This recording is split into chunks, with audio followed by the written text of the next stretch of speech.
Gather close, my friends, and listen, for this is not just a tale of kings and crowns, but of the heart of a lion, the heart of us all. It is the story of Azaar, a young lion who stood at the edge of greatness, yet was blind to what true greatness really meant. You see, a king is not made by strength alone, nor by the roar that echoes across the land. No, a king is shaped by the trials that test his very soul. In the heart of the wild kingdom, where the golden sun bathed the land in warmth, young Azaar stood, eager to claim his place as king. His muscles rippled with strength, his mane shone brightly like the morning sun. He had been taught from a young age that a lion must be fierce. A lion must lead with strength, and yet, beneath his pride, there lay a hunger for something more, something deeper that he could not name. His father, the great Lion King, had ruled the land with wisdom, with a steady heart and a gentle paw. But Azaar, blinded by his ambition, thought he understood the weight of the crown. He thought leadership was simply about dominance, but his father knew better. And so the king spoke to his son one evening as the shadows stretched long across the plains. "Azaar," the king said, "you seek power as the river seeks the sea, but the journey of a king is not like that of a river. It is not swift and unyielding. It is slow, like the roots of the great baobab tree that anchor the earth. Before you wear the crown, you must first understand what it is to be a king in the truest sense. Go beyond the jungle, beyond these lands, find the wisdom the earth holds. And when you return, then we shall speak of kingship." Azaar, filled with pride and impatience, did not hesitate. "I am ready," he thought. "I am strong. I have learned all I need to know." But little did he understand. His real journey had just begun. Azaar left that very night, his feet carrying him through the dense forest, the echo of his father's words lingering like a distant murmur.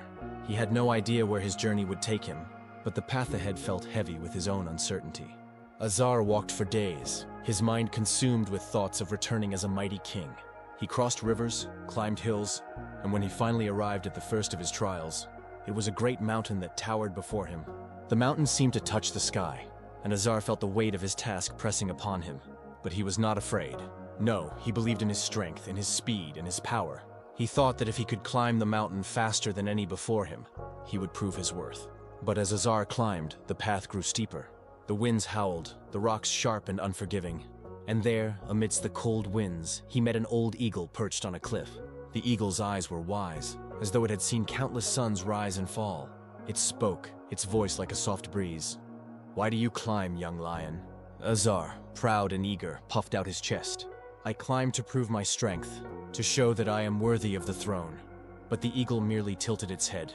"Strength, young one, is not found in how fast you ascend, but in how patiently you endure. The mountain does not judge by speed, but by the courage of those who climb it. Tell me, do you have the patience to listen to the mountain's wisdom?" And there, on that mountain peak, Azaar's heart trembled. For the first time, he understood that perhaps strength was not all that mattered. He took a deep breath, and for the first time in his journey, he allowed the winds to whisper their wisdom. In the days that followed, Azaar learned to move with the mountain, not against it. His journey was slow, filled with contemplation, and with each step, his pride softened, as if the mountain itself had carved new paths in his heart. As Azaar descended the mountain, a thought lingered in his mind. Could there be a greater power than just strength? He had learned that sometimes, the strongest thing a lion could do was pause, listen, and let go of the need to control. And so, with a quieter heart, Azaar continued. But little did he know, the hardest lessons were still ahead. And so, my friends, young Azaar continued his journey. The wind was no longer his enemy. The mountains no longer loomed as obstacles. He moved with a calm he had never known. But his journey was far from over. For even in silence, there are lessons that must be learned. Even in peace, there are truths that must be faced. As Azaar journeyed further, he came upon a humble village nestled within the forest's edge. The creatures of this village were small, fragile in their own way, yet they lived in harmony with the land. Here, Azaar faced his next test, not of physical strength, but of humility. One evening, as the sun began to set in hues of crimson and gold, Azaar found himself standing before a crumbling house, where a lone family of rabbits huddled together, their home destroyed by the storms that had swept through. They looked to Azaar, eyes full of fear. Azaar's first instinct was to use his strength to rebuild the house, to fix what was broken. But as he approached, a quiet voice stopped him. "No," said an old rabbit, stepping forward. "It is not strength we need, but understanding. The storms came not because of our weakness, but because the land itself is in pain. We need you, lion, to listen. Only then will you know how to help." The old rabbit's words echoed in his heart. Listen, lion.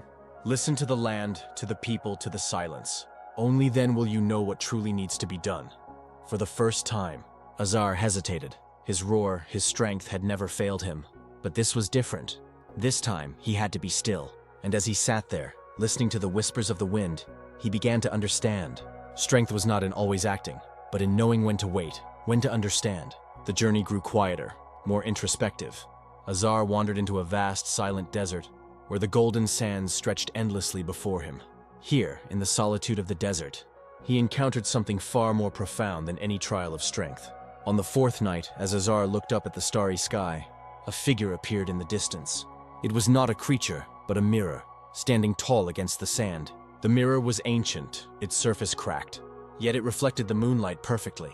It was here that Azaar saw the truth about himself. Not just his image, but his heart, his soul. The mirror did not show his reflection, but the reflection of his actions, his thoughts, his very essence. Azaar stepped closer, his heart pounding. The mirror began to show images, not of his proud moments, but of his deepest flaws. The selfishness, the pride, the ego that had guided him for so long. It showed the faces of those he had hurt. With his arrogance, the animals he had ignored, the lives he had crushed in his quest for power. He saw himself, not as a king, but as a lion lost in his own pride. And for the first time, Azaar saw the cost of his arrogance. He saw the pain he had caused. The mirror, silent and unyielding, showed him the truth, that true power did not come from the crown, nor from fear, but from understanding one's own heart. The greatest strength, the mirror whispered, is the courage to face yourself. Azaar sat before the mirror for many days, letting the desert winds carry away his pride. In the stillness, he learned to face his deepest truths. The lion's roar became softer, but his heart grew stronger. After what seemed like an eternity of reflection, Azaar began his journey home. He returned not as a prince eager for power, but as a lion who had learned to listen, to understand, and to lead with compassion. His heart was lighter, filled not with the weight of the crown, but with the wisdom of the desert and the lessons of the village. When Azaar returned to his pride, the king, his father, greeted him not with questions, but with silence. And in that silence, Azaar understood. The pride had not been waiting for his strength, but for his wisdom. The greatest test was not in how loud his roar could be, but in how deep his heart had grown. Azaar took his place as king, not through force, but through humility. His first act was not to command, but to serve. He listened to the needs of his pride, guiding them with a steady paw and a compassionate heart.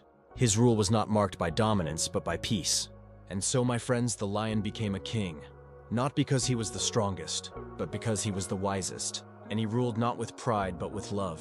The king's test, you see, is not about conquering others, but conquering oneself. For the true crown is not worn upon the head, but upon the heart. True strength is not in how loudly you roar, but in how quietly you listen. Azaar's journey is a reminder to us all. Sometimes the hardest battles we face are within. Are you ready to let go of pride, to listen, and to lead with wisdom?